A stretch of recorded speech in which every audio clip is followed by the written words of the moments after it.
Este episódio do É Fogo Podcast é um oferecimento da Kings Barbecue e do Carvão IP. Prestigie os nossos apoiadores. Somos apaixonados pelo fogo, apaixonados pelo desafio de domar o fogo e usá-lo como aliado. Eu sou o Rodrigo Peters e é essa paixão e respeito que trazemos para o É Fogo, um podcast de entrevistas onde o churrasco é tratado como hobby, mercado e paixão. Ele é hamburguero, cozinheiro, humildão, youtuber, podcaster, professor, ganhou no programa da Ana Maria Braga o concurso de melhor hambúrguer do Brasil e também de mãos mais bonitas, e é mais um representante do DDD 013 de Santos aqui no podcast. Ele que é o amigo do Junior Durski e pai do Kamen Burger, Fernando Russell, também conhecido como Tucano da Seven Kings. Seja muito bem-vindo ao É Fogo, Tucano. Valeu, Rodrigo. Obrigado pelo convite. Um abraço a todos aí, os ouvintes. Espero que a apresentação tenha feito jus. Menos a parte que eu sou amigo do Junior Durski, né? Pelo amor de Deus. Legal, depois a gente conta um pouquinho dessa história. Mas, cara, pra quem ouviu toda essa apresentação e não te reconheceu, ou pra quem não te conhece, como você se apresenta, cara? Sei lá, eu acho que a maioria das pessoas me conhecem ou pelo meu canal, né? Que é o Cozinha de Jack, ou pelo Nerdcast, né? Que eu já gravo desde 2006. Mas é isso mesmo, você tá sempre na mídia aí, no podcast, no YouTube. No podcast não tanto, mas no YouTube sempre falando de comida também. Isso. Legal. E qual que é a tua ligação de vida com a cozinha, assim? Você tem uma história com a comida? Cara, eu tenho. Eu quando era novo, assim, criança ainda, eu era muito chato pra comer. E tem várias lembranças, assim, de tipo, minha mãe me deixando, sei lá, 4 horas na mesa, enquanto não acabasse a comida, eu não podia ir pra praia jogar bola, por exemplo.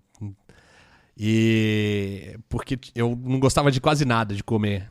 E aí, quando eu já tinha lá uns 13, 14 anos, eu comecei a cozinhar nos finais de semana, porque aí eu fazia a comida que eu gostava, aí fazia pra família toda. Minha mãe e meu pai cozinhavam bem já, mas minha mãe tinha um estilo um pouco diferente do meu. Meu pai era mais parecido, de abrir a geladeira, sair pegando as coisas e misturando sem receita. Minha mãe já era mais regrada, sabe? E aí eu comecei a fazer comida, o pessoal gostou, minha mãe gostava, falou assim, pode continuar fazendo, tá indo bem. E aí eu comecei a pegar gosto por comida. Aí quando eu tinha ainda uns 15 anos, eu resolvi fazer pizza para vender.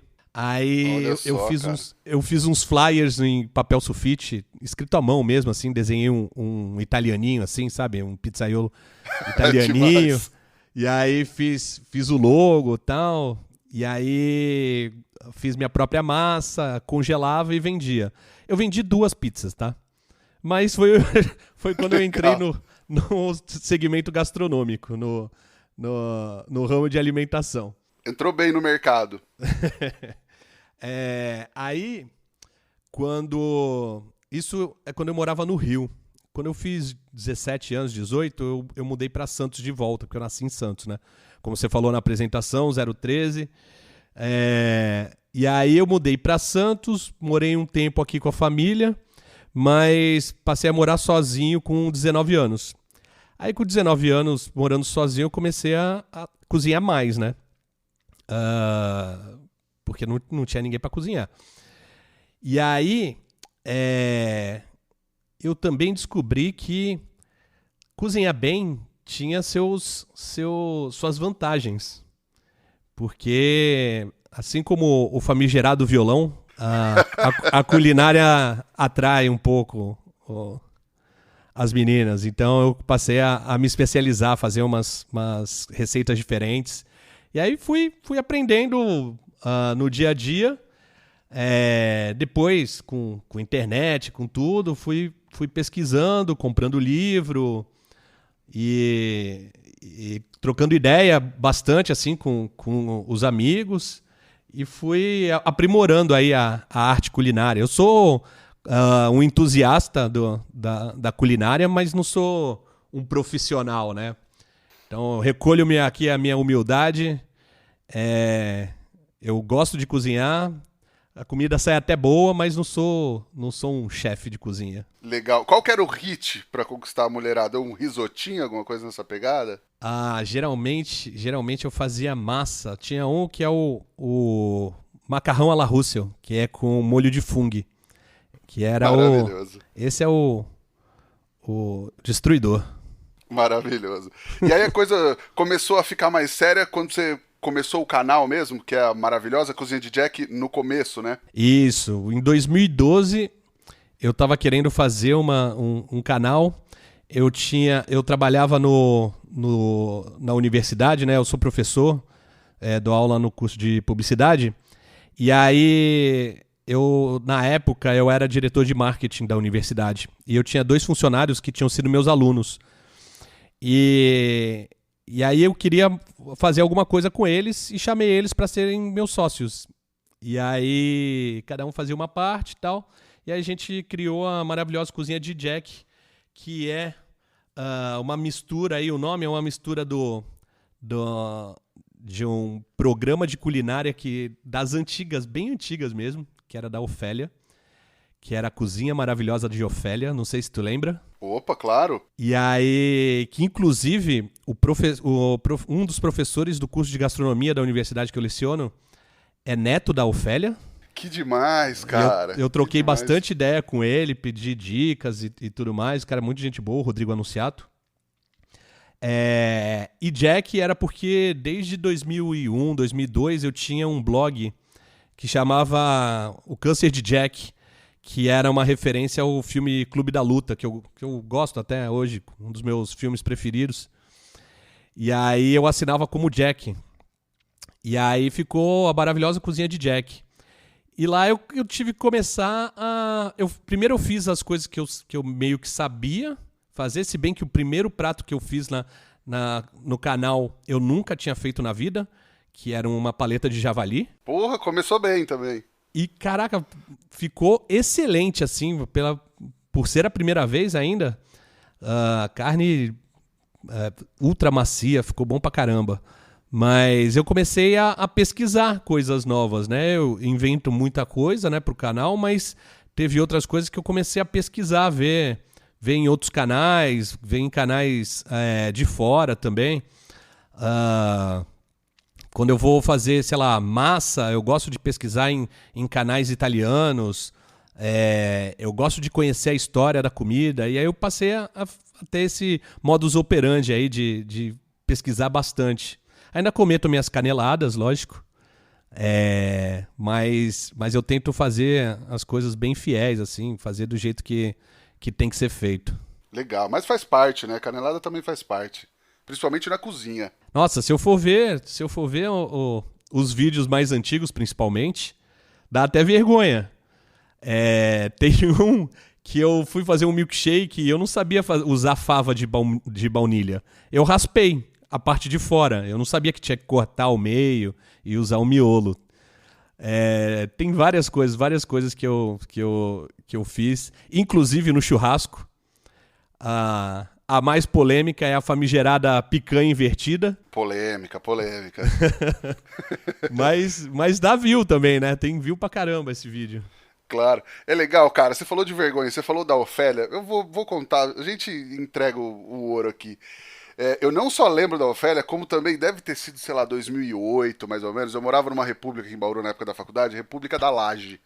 E a gente tinha um canal no YouTube, um programa, que acho que era Maravilhosa Cozinha da Laje. Olha só. Só que acho que tem 2 vídeos no ar só.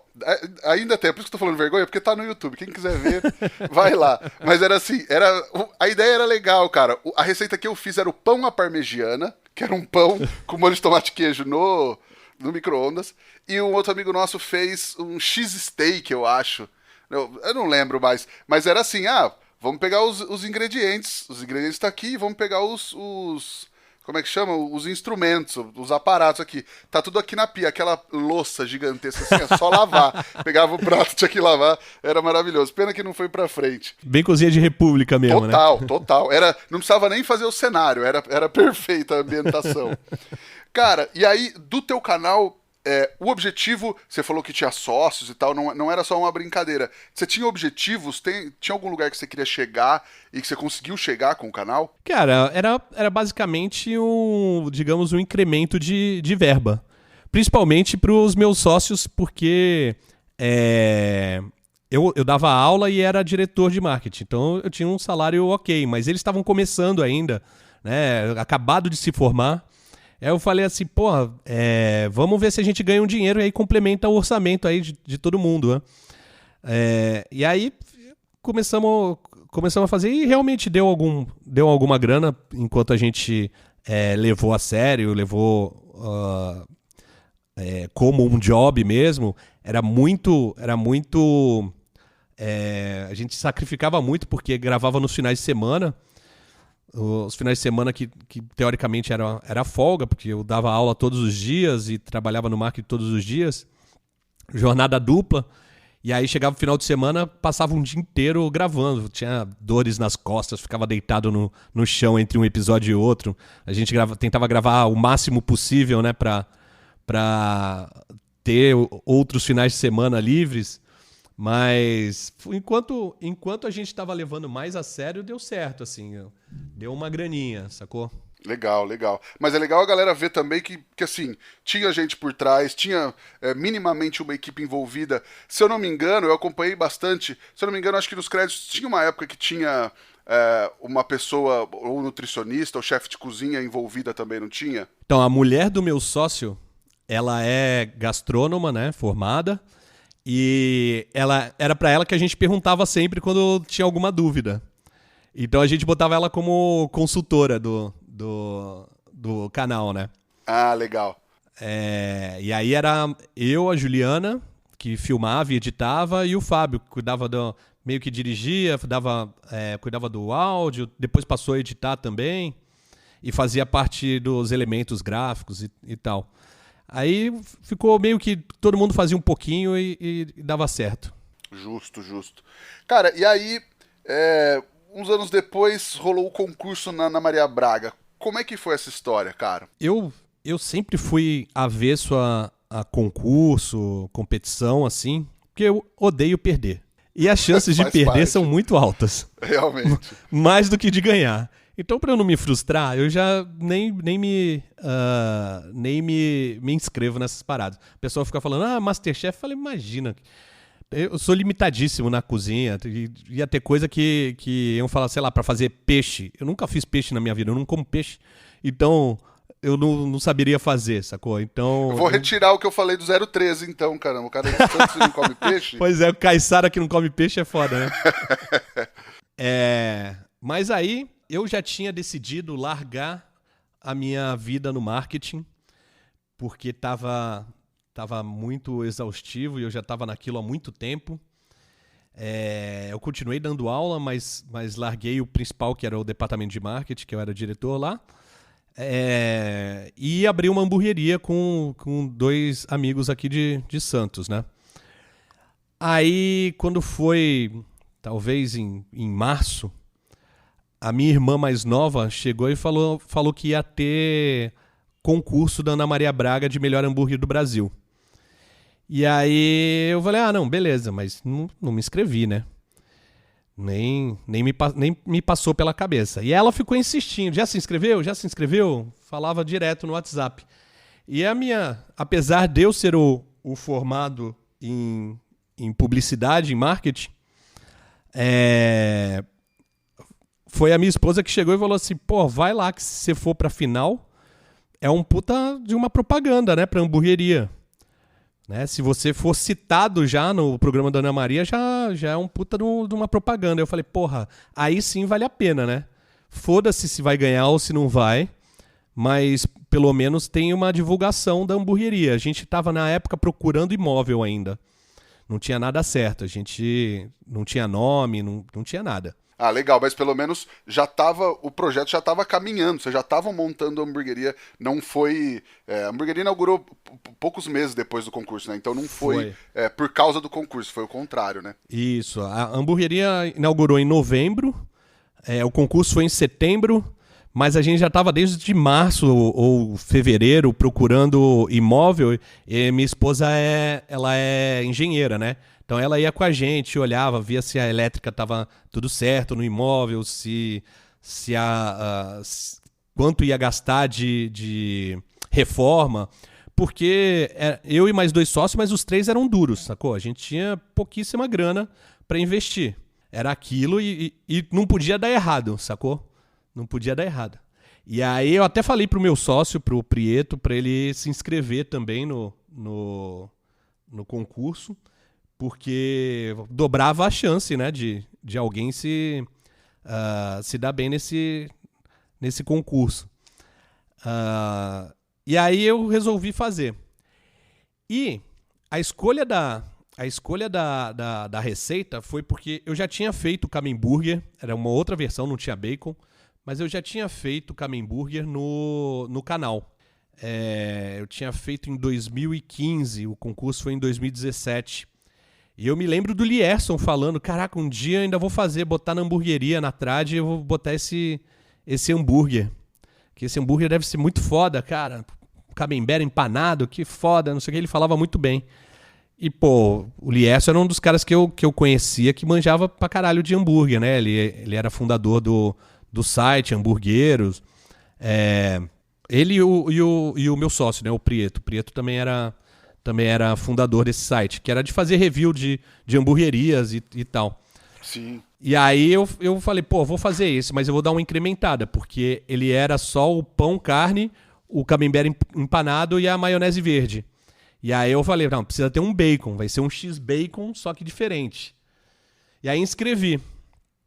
E aí eu fiquei, caraca, até agosto sem ter uma notícia se ia rolar, se não ia, porque eu me inscrevi lá em abril, finalzinho de abril, e nunca mais tive notícia, até que um dia saiu a lista dos finalistas. Aí minha mulher começou a me gritar, me chamar, que eu tinha sido finalista e tal, 12 finalistas em mais de 2.000 receitas. E aí foi tipo, em uma semana eu já fui pro Rio para gravar. E aí foi mais ou menos como eu entrei nesse concurso. E aí a expectativa era minimamente de participar e com isso alavancar a hamburgueria que vocês estavam para inaugurar. Exatamente. Nisso a gente, quando chegou ali em setembro, a gente já tinha o imóvel alugado. No dia que eu participei pela primeira vez, né, que foram 2 dias de participação, foi a eliminatória e a final. No dia que eu participei da primeira eliminatória, foi o dia que começou a reforma no imóvel para a gente abrir a Seven Kings. Na verdade, o nome não ia ser Seven Kings. Seven Kings era uma ideia que eu tinha para um restaurante com um outro amigo meu, não tinha nada a ver, tipo uns 2 anos antes, mas aí, por conta de instabilidade econômica, a gente achou que não era uma época boa para a gente investir. E aí a gente tinha um outro nome, outra temática. A Seven Kings originalmente era para ser Dogtown, que é onde surgiu o skate profissional nos Estados Unidos, e a temática ia ser toda de skate, que tem a ver com a cidade até e tal. Legal, devolvo o que eu falei do 013, então, eu tirei agora há pouco. Cara, e você se questionou sobre o Camemburger, o Camembert em si, durante o concurso? Eu lembro que acho que algum dos jurados chegou a questionar isso. Foi o pau no cu do Junior Dursk. É verdade. Ele chegou, mas eu tava seguro. Primeiro que ele foi corrigido ao vivo, né? Tomou um ao vivaço da Ana Maria, porque ele era um dos jurados, né? Ele era o jurado fixo. Ele chegou e provou o Camemburger e tal, não sei o quê. E aí, na hora dele falar, ele chegou assim, olha, esse hambúrguer aqui, ele é um hambúrguer muito caro e muito calórico, e ele nunca poderia ser um carro-chefe de uma hamburgueria.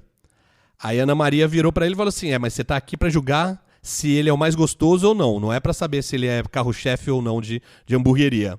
E aí ele votou. Tá justo. Só que ele votou em outro concorrente. Legal. Tá bom. Ele tem o melhor cheeseburger, ele pode. Cara, e aí você ganhou primeiro o título de melhor hambúrguer ou de mãos mais bonitas? Foi de mãos bonitas, porque quando foi o outro concorrente fazer um bacon, a Ana Maria soltou essa dica e falou assim, você tá fazendo o bacon diferente do jeito que o Fernandinho fez com as suas mãos lindas. Aí deu 5 minutos, já tinha GIF no Facebook, né? Galera marcando minha mulher. Maravilhoso, demais, cara. Beleza, aí você ganhou. Pô, imagino que você ficou feliz pra caramba. Acho que de estar na final, você já tava feliz? Ou quando você tava na final, você falou, putz, agora eu tô aqui, quero ganhar também? É lógico que sempre escala, né? Você primeiro só queria aparecer pra divulgar a hamburgueria, né?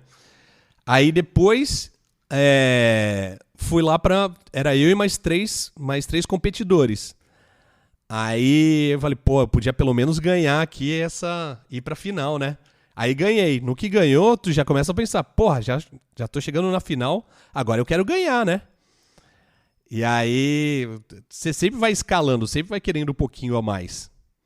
E aí quando ganhou foi aquela felicidade, né? Porque era a certeza de a hamburgueria dar certo. E um prêmio de dinheiro que provavelmente ainda deu uma força nesse momento de abertura que nunca é o que o orçamento prevê, né? Exatamente. O que a gente gastou talvez tenha sido uns 50% a mais do que a gente tinha, mas como parcelou em 12 vezes, em 10 vezes, deu para ir se pagando com o faturamento dos primeiros meses, né? Legal.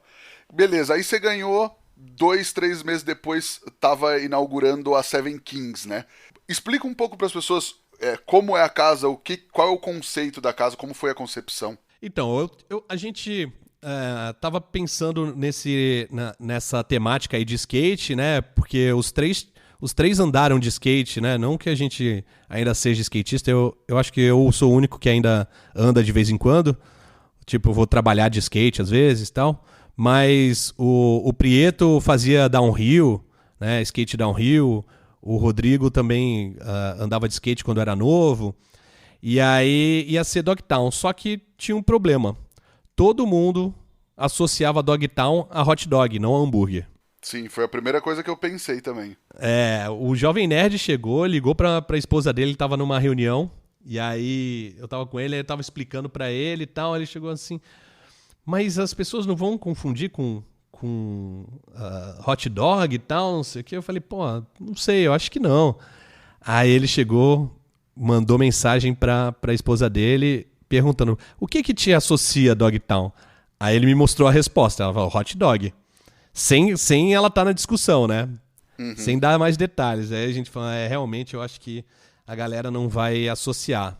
Aí eu falei, eu tenho uma ideia aqui que era pra um outro restaurante que cada prato ia ser o nome de um rei. E aí usar ingredientes desse reino e tal. Aí o pessoal gostou.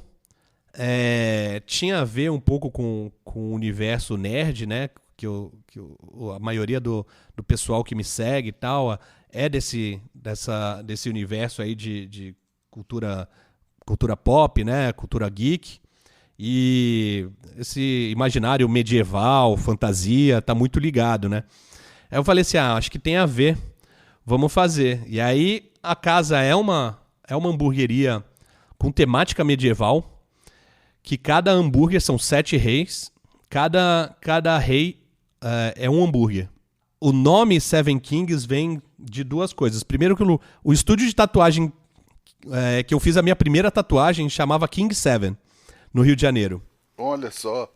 E eu tinha aquilo na cabeça de King Seven, Seven Kings e tal. Aí eu fui pesquisar o que era. King Seven não é nada, realmente, mas Seven Kings é um lugar no subúrbio de Londres onde os 7 reis se encontraram, porque a gente fala dos 7 reinos, né, do Game of Thrones, mas isso foi baseado na história real da Inglaterra. A Inglaterra, antes de ser um reino só, ela era dividida em 7 reinos diferentes, era uma epitarquia. E tem um lugar que diz a lenda lá que os 7 reis se reuniram naquele lugar. E aí tem escola, estação de metrô, tem um monte de coisa Seven Kings em Londres. E aí eu falei, porra, irado, tem história, tem um background aí. E aí a gente acabou fazendo, não fizemos dos 7 reis da Inglaterra, escolhemos reis aleatórios pelo mundo.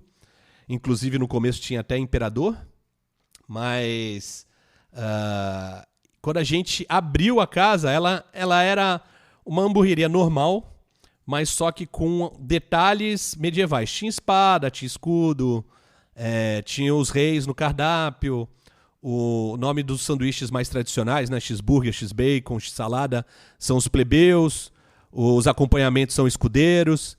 Mas aí, de 2019 para 2020, a gente tinha feito um caixa e resolveu fazer uma reforma. E aí sim a gente transformou realmente num castelo. A Seven Kings em Santos, que tem salão mesmo, ela é um castelinho. Tem parede de pedra, tem parede com armas, vários escudos, tocha, candelabro, lustre gigante de ferro. Então agora ela é realmente uma hamburgueria medieval. Legal, legal. Eu sempre falo pro pessoal que o conceito às vezes é muito mais que o nome da casa e o nome do hambúrguer, tipo hambúrguer com nome de banda de rock ou de filme.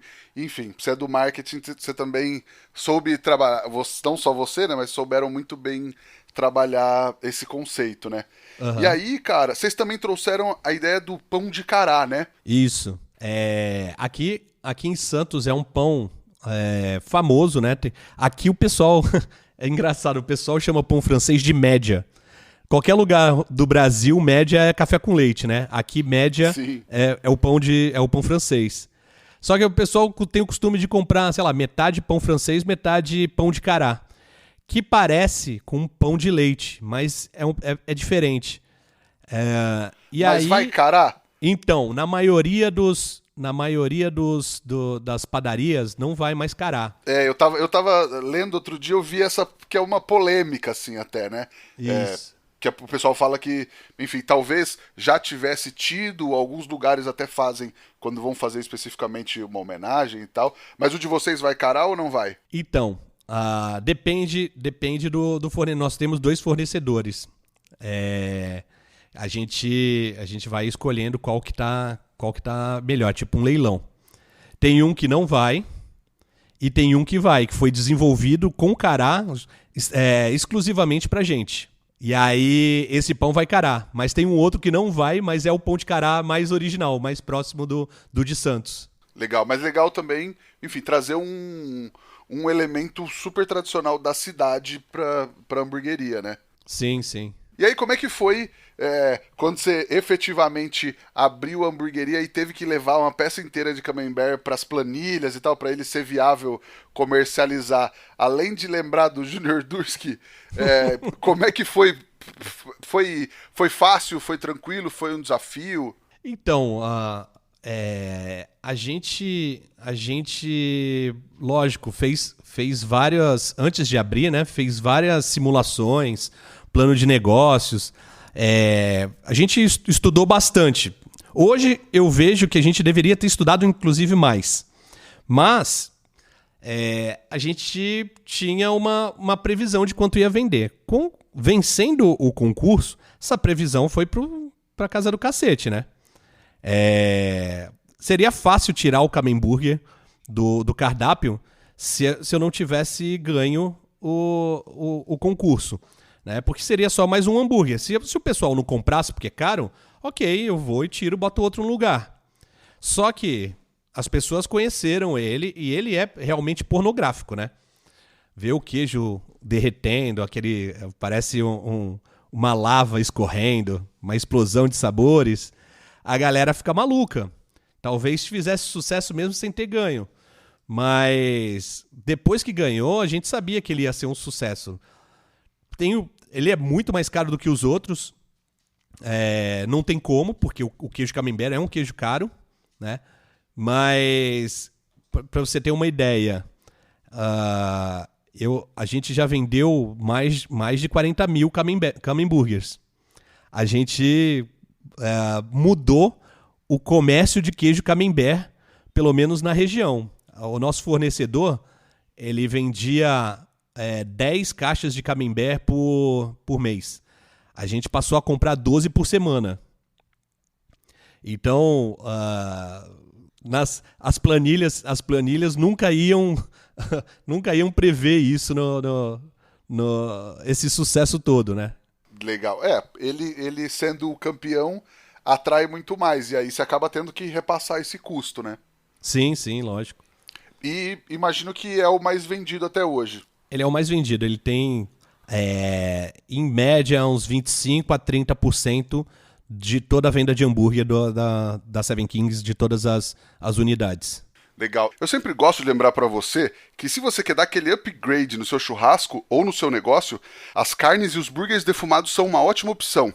E ninguém melhor que a Kings Barbecue, maior e melhor empresa de smokers e defumadores do Brasil, para te ajudar a escolher o melhor modelo para sua casa ou para o seu restaurante.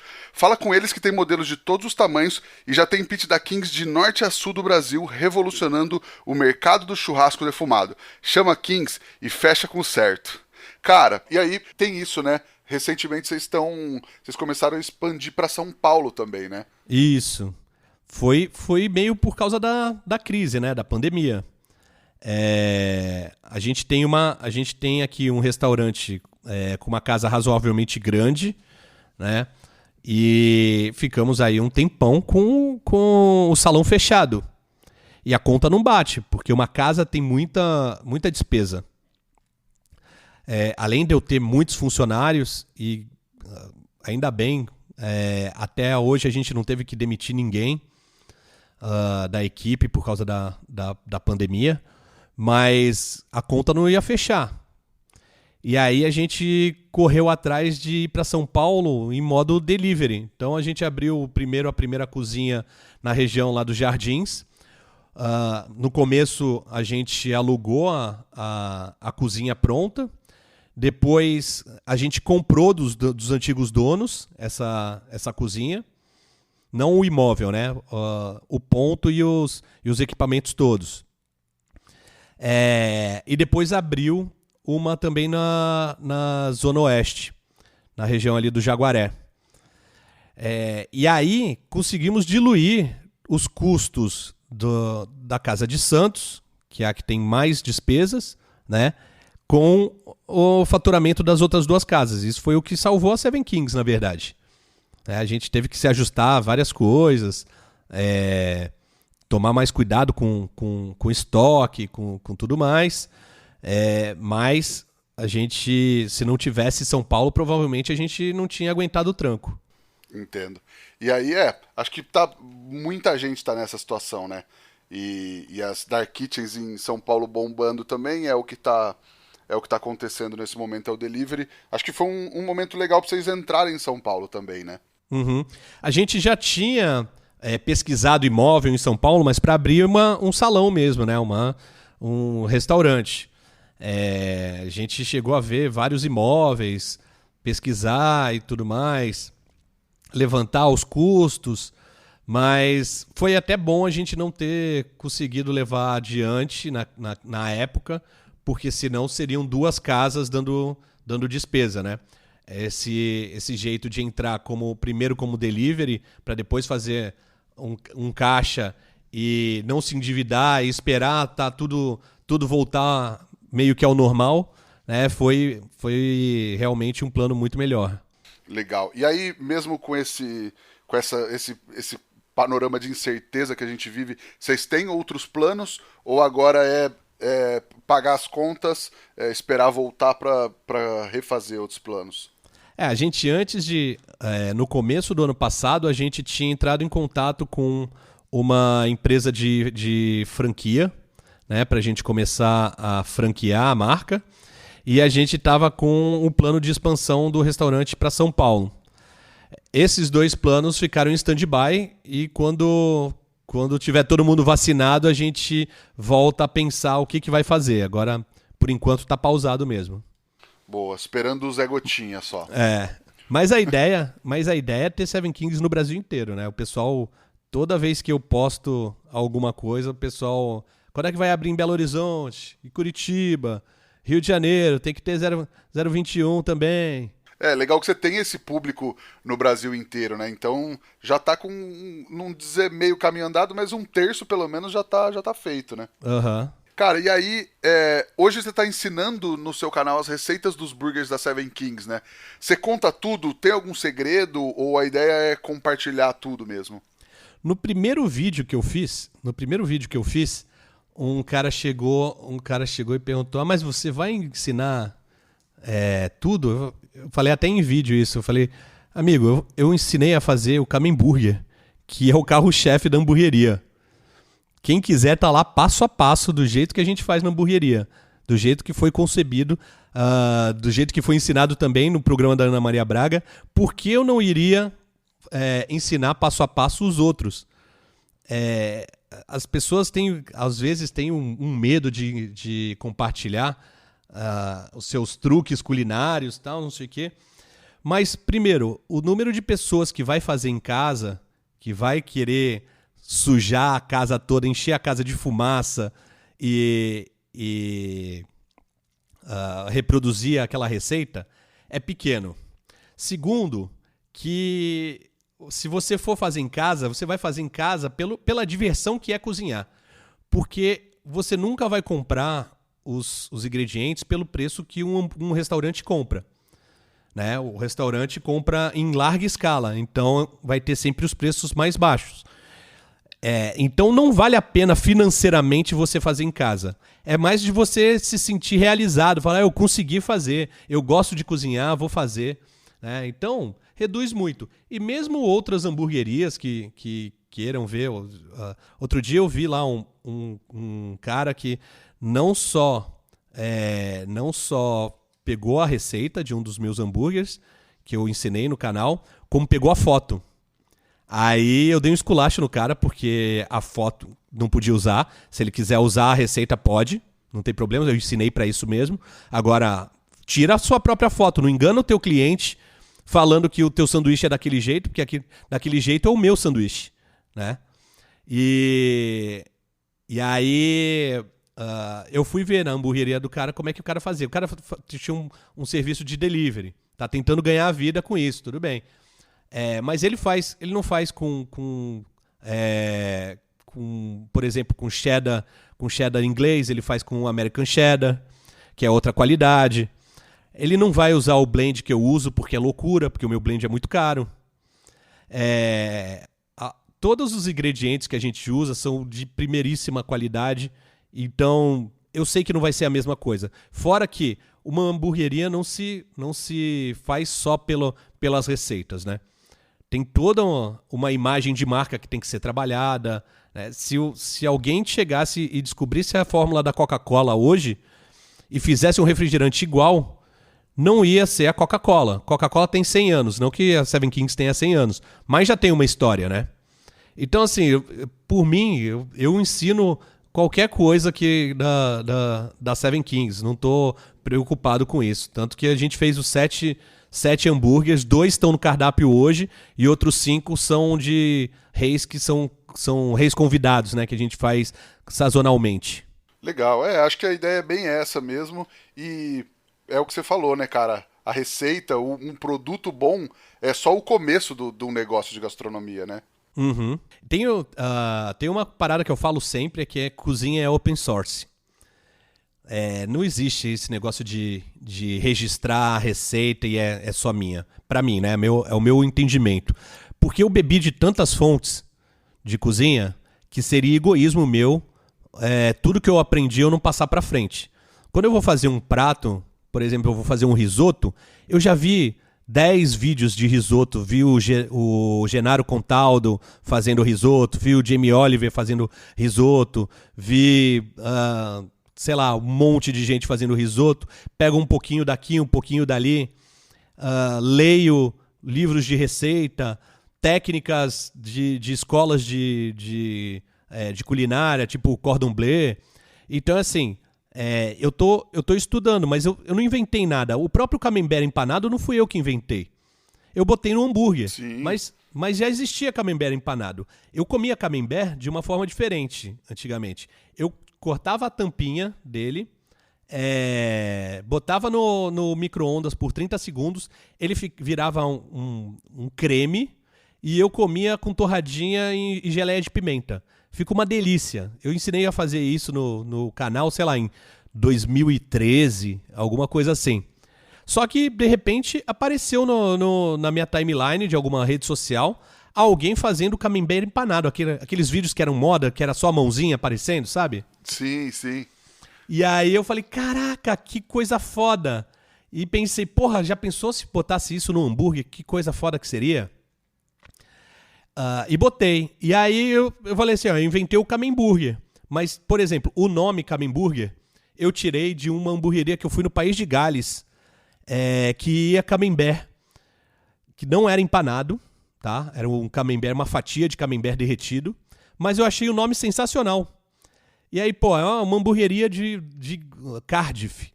Não tem importância de eu pegar esse nome. Aí acabei usando. E ele nem é conhecido como camemburger na hamburgueria. Ele é o Rei Carlos Magno, né? Mas no vídeo eu botei esse nome. Depois de muito tempo, me falaram que o McDonald's da Alemanha tinha feito em 2014, portanto um ano antes do camemburger original, né, que eu fiz no canal, eles tinham feito um sanduíche com camembert empanado. Eu falei, caraca, velho, nem isso eu inventei. Lógico que eu não conhecia, né? Foi tipo uma invenção paralela, digamos assim. Mas outras pessoas já tinham pensado nisso. Entendeu? Do outro lado do mundo, eu não conhecia, mas os caras já tinham pensado nisso. Por ser do McDonald's, provavelmente não era tão bom, tá? mas a ideia tava lá. Bastava alguém ir lá e desenvolver melhor, talvez. Entendeu? Então, assim, não dá pra você chegar e falar, na minha concepção, falar que não vou ensinar o que eu aprendi com os outros. Legal. Acho isso muito legal. Concordo completamente também. E acho que é isso, né, cara? Você vai fazer uma receita, você vai ter um restaurante, você vai ter uma hamburgueria, é legal você criar o seu. É lógico que você vai beber de inúmeras fontes, mas você não vai fazer o camembert igual e só mudar o nome. Enfim, você vai, de repente, empanar um outro queijo. Hoje tem bastante queijo empanado, tá na moda o catupiry empanado agora, né, a bola da vez. Mas acho que é isso, né, cara? As influências estão aí e todo mundo é influenciado por centenas, dezenas de outras pessoas, né? Um exemplo ainda que eu dou, já pensou se o Ponto Chique não patenteasse o nome Bauru e não deixasse ninguém fazer? Bauru hoje é servido no Brasil inteiro. Olha, que aí você tá mexendo, cara, com... Não, brincadeira. Mas é verdade. E aqui em Bauru tem lei. Tem uma lei que regulamenta a receita do Bauru, que, pra quem não sabe a história, foi criado por um bauruense que ele pedia no Ponto Chique em São Paulo. Isso. Mas... a receita tem uma lei municipal e tem um selo das casas aqui na cidade, e acho que eles fornecem para outros lugares também, mas pela Prefeitura de Bauru, que é um Bauru original com a receita tombada e feita pela Câmara e tal. Então, isso existe mesmo, de você registrar uma receita como sendo a original. O próprio molho ragu à bolonhesa, né, a bolognese, ele é registrado na Câmara de Comércio de Bolonha. E tem lá todos os ingredientes, mas cada um tem a sua receita, né? Não quer dizer que você não possa fazer. O que o registro diz é que o original é feito assim, né? E, inclusive, Bauru tem muitos lugares que é um mero misto quente com tomate e alface, né? O que não seria um Bauru original. Exatamente, e aí tem uma brincadeira que muitas pessoas fazem, jogos universitários faziam tal, que Bauru sem tomate é misto. Não é. Em jogos universitários é um clássico isso, né? Exatamente. Legal, cara. Ô, Tucano, e aí, qual que é aquela dica, cara, que você gostaria de ter recebido lá atrás, quando você começou, que teria feito toda a diferença pra você? Eu acho que... Eu não sei se é dica, assim, mas...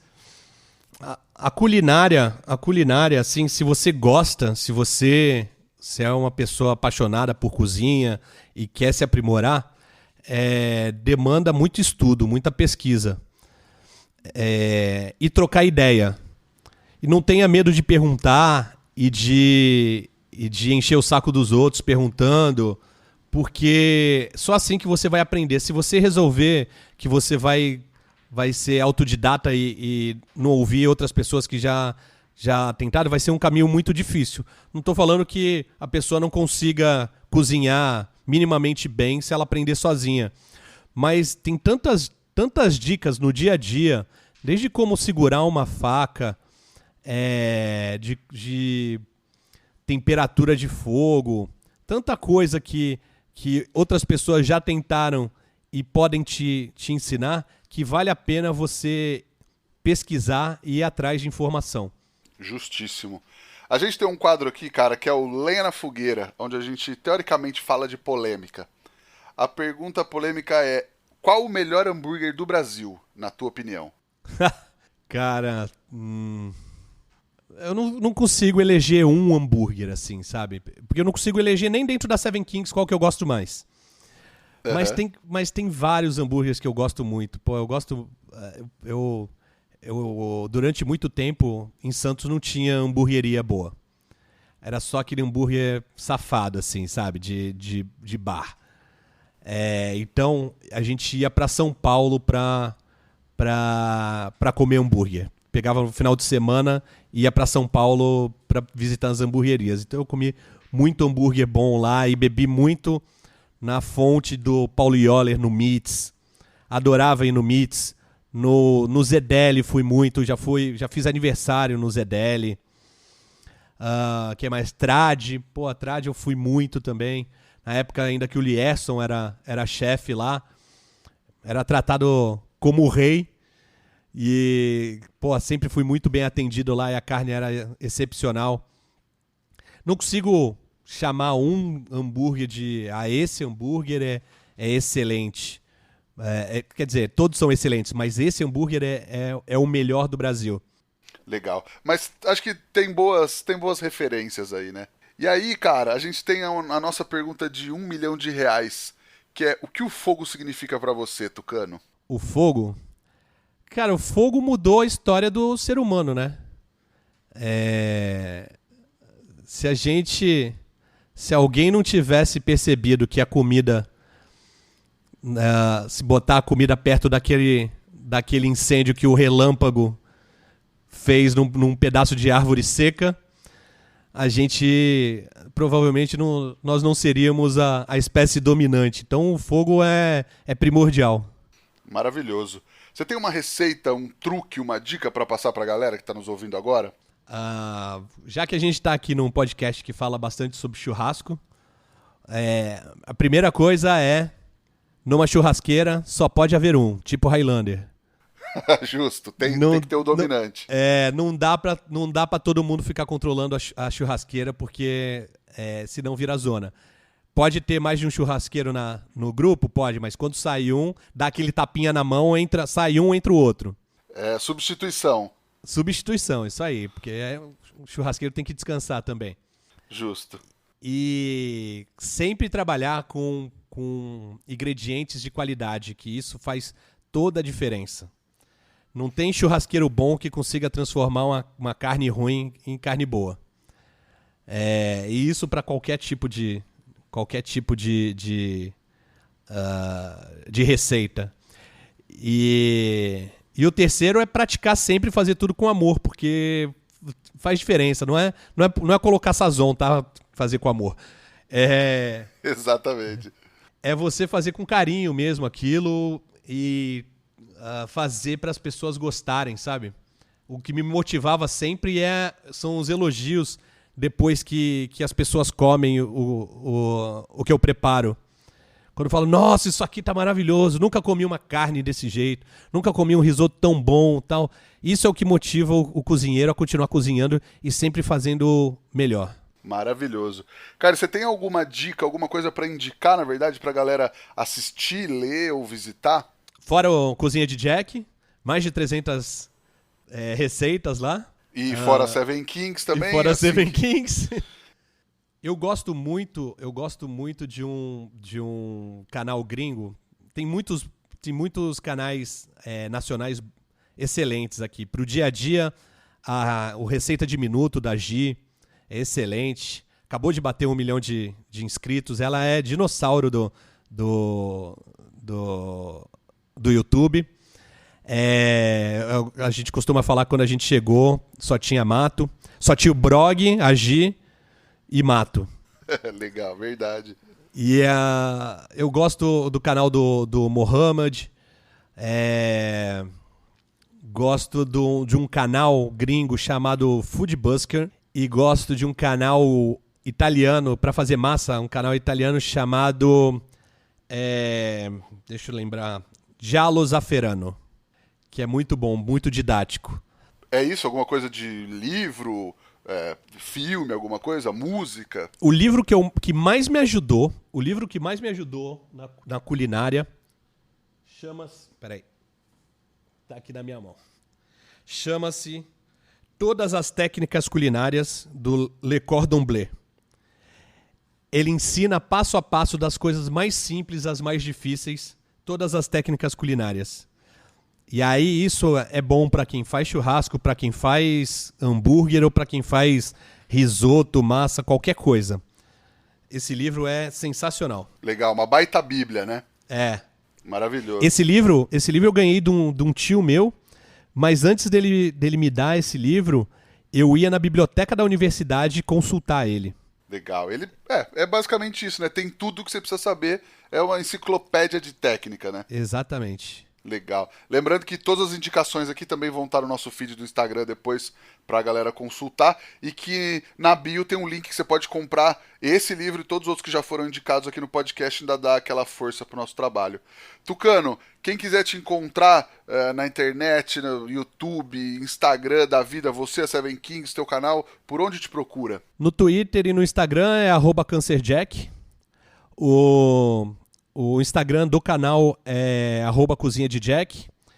E no YouTube você pode procurar ou como Cozinha de Jack ou como Na Minha Humilde Opinião. Maravilha. E da Seven Kings? E a Seven Kings no iFood, tanto em Santos como em São Paulo. Em São Paulo a gente está na Zona Oeste e na região do Centro. Vai até um pouco da Zona Sul também. O comecinho ali de Moema. E em Santos, por enquanto o salão tá fechado, mas o restaurante, quem quiser ter uma experiência completa, comer um camembert assim que ele saiu da cozinha, quentinho ainda, e vivenciar tudo, a experiência medieval, aqui em Santos, na Lobo Viana 22. Que faz total diferença comer, como a mulher reclama, que eu sempre falo, comer quentinho, né? É outra coisa, né? A gente tem que se adaptar as necessidades do público, né? Por exemplo, a gente não vendia o camembert no delivery antes da pandemia. Era só se você fosse no restaurante. Porque era pra pessoa sentar lá e comer ele saindo da chapa, do broiler, e vivenciar a experiência mesmo, né? Mas aí, o salão fechado, a gente vai fazer o quê? As pessoas pedindo camembert. Aí a gente botou no delivery também. Tá certo. Outros tempos, né? Nós estamos no Instagram também, no @efogopod, e o meu Instagram é o @rodrigopeters_. Ajuda a gente a espalhar a palavra do fogo. Pega o link desse podcast, manda para aquele seu amigo que faz um hambúrguer mais ou menos, ouviu o papo com o Tucano, manda no grupo do churrasco, manda no grupo da galera e ajuda a gente aí a divulgar o trabalho. Tucano, brigadão pelo papo, cara. Eu tenho certeza que a galera gostou muito, eu gostei muito também. Pô, obrigado você, Rodrigo, por ter me convidado, muito legal. E obrigado à audiência aí. Valeu, brigadão mesmo. Quero agradecer também a Kings Barbecue e ao Carvão IP pela parceria de sempre e a todo mundo que nos ouviu até agora. Semana que vem a gente tá de volta. Tchau!